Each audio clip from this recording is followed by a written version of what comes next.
Thank you once again for being here with us, live with Polanco. It's live with Polanco. Sorry. Okay, let's do it again. Thank you once again for Okay, once again, let's do it again. Let's do it.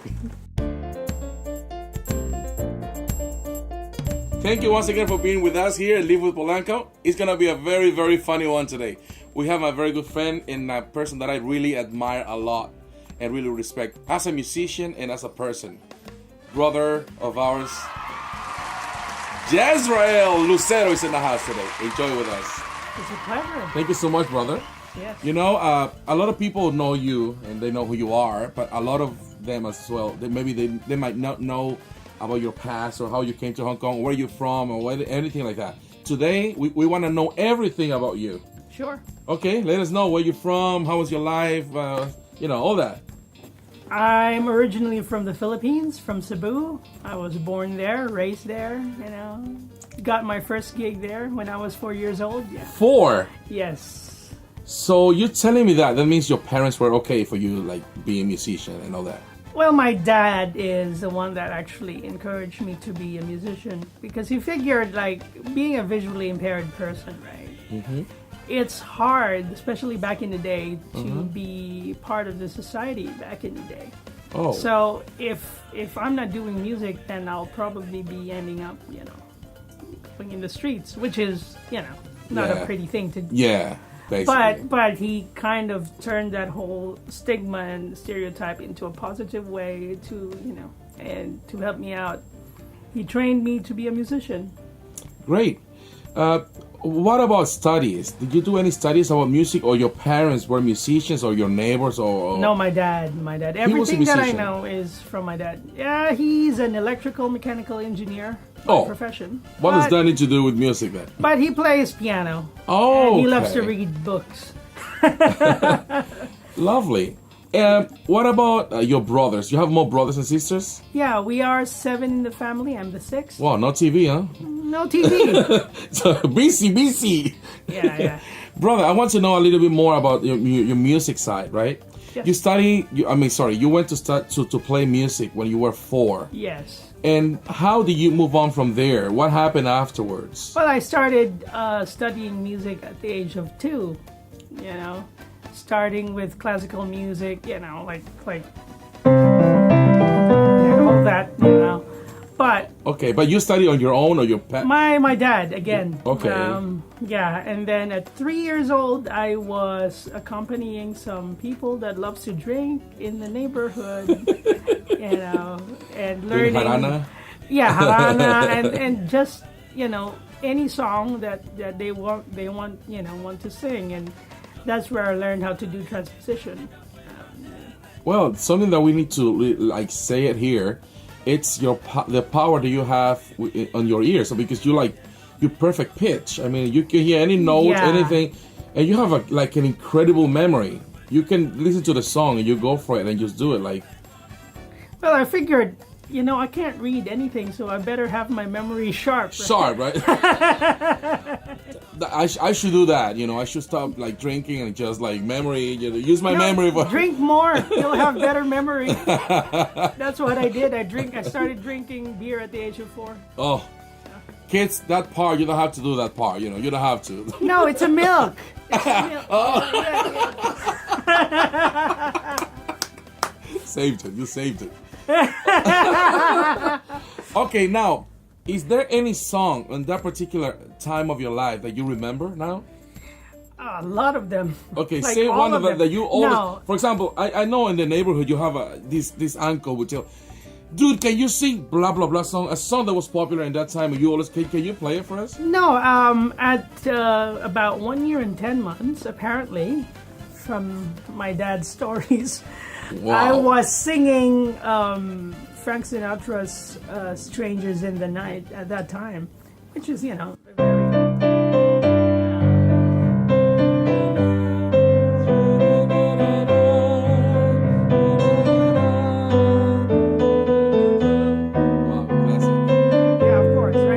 everybody knows the tune. Everybody loves it, you know. And knew it, yeah, recognized it. Every people in the neighborhood would go to. This is a funny story. Every Sunday, my dad used to work in, helping people deal with their generators and stuff. So he has some people that's working for him. So every Sunday they will go to they will go in our house and bring a case of beer.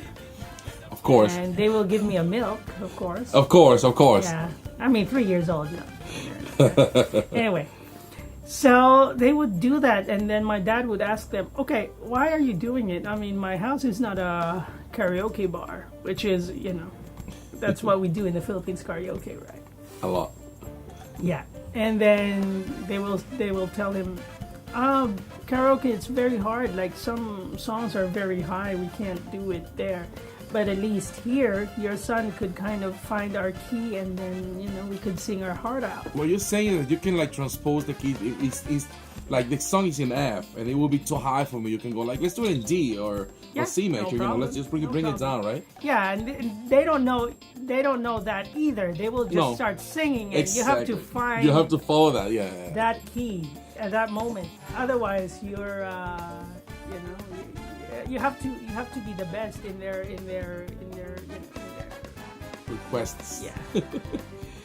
Yeah, I mean, I've been there too because I came from playing at the church. Yeah. And sometimes the church it's the same thing. They don't know the singers. They will know, like, we want the song, hallelujah,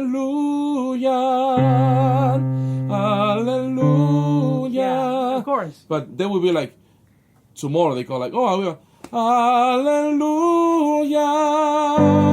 hallelujah. Yeah, of course. And they will not know what key they're singing yeah, at. Yeah. But they just go for it, and we need to find out, right? Yeah. We just need to do it like that. So we came from the same background, That's why we have perfect pitch. That develops a lot. You do have. I'm sure you have. Anyway.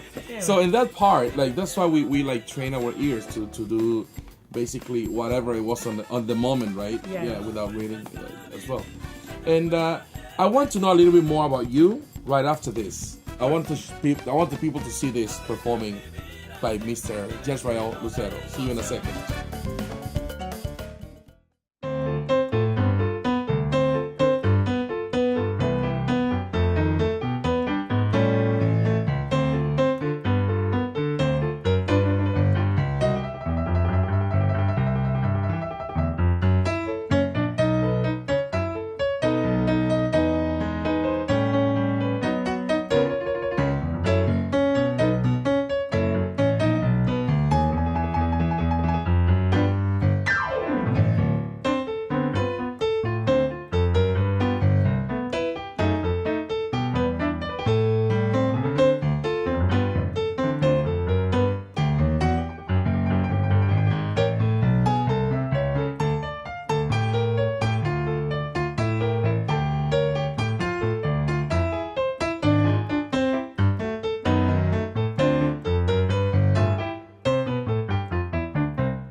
All right, I'm here with you, brother. Thank you so much for a beautiful piece. Thank you so much. Pleasure. Can you do 30 more of them, and we can do a CD? Thank you. Yeah. We should co-produce something, yeah. We need to get into that in a minute. Yeah. First, I want to know, because people now know how virtuoso you are on the piano, but I also seen, and I also heard, and many people also seen that you also play other instruments. Yeah, a little bit. How do you come from piano to other instruments like bass, for example? Bass is an accident. I had a gig when I was about 8 years old. 2 years ago. 2 years. Yeah, 2 years ago. Yeah. So the problem was the band leader, who's a guitar player, forgot, he picked the wrong guy to play bass. Guy didn't know any standards, so we are screwed. Okay, that's just like me. Yeah. So the problem was we couldn't get another bass player at that time. So I told the guy, "Is there any piano player available?" And he's like, "Yeah, there is." And called the guy, and I know the guy. I said, "Let me play bass." And that was actually okay. I want to know, that was your first time touching a bass, or yes, first time? Yeah.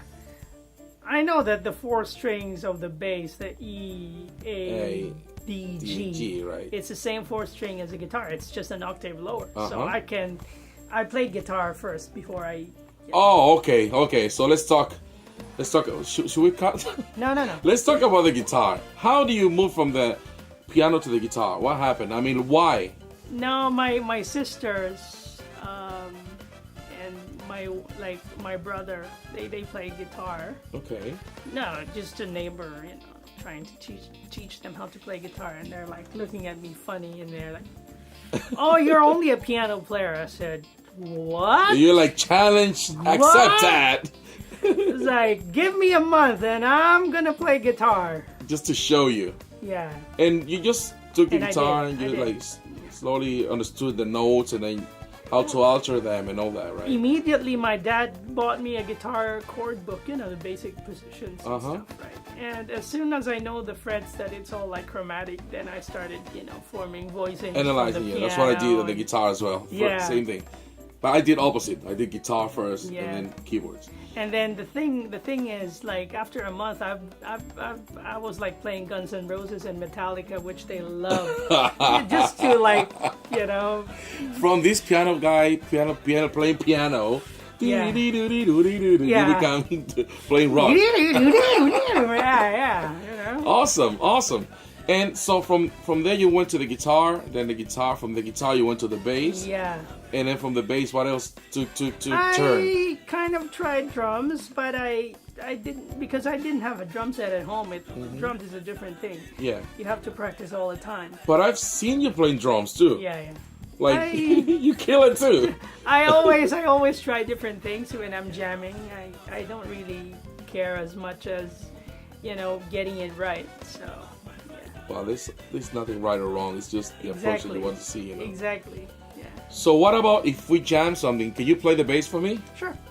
He's gonna charge me a lot today for this interview. But thank you for being here again. No. It's free. Oh my God! So let's jam all night long! Yay! We'll be back with different instruments. More actually of sound. I should mute it. Oh, you're lucky. So lucky. Very, very lucky. You Very, very lucky. Buddy is calling.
Give me something.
home. Ah!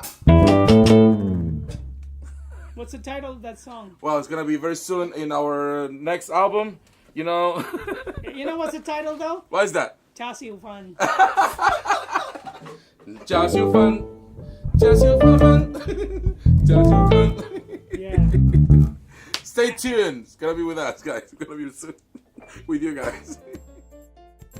As you know, it's always a pleasure and pressure to play with you. No always pressure like that, at brother. all. It's a pleasure though. Dude, you know, I'm still, my hand is still shaking. Mine too. Thank God we had Poncho here. Yes. Poncho was on the drums. Yes. Thank you, brother Yes. Poncho. You should get a good. Actually, the truth is it was MIDI. MIDI program. MIDI program. No, that was Poncho on drums. Poncho. Yeah.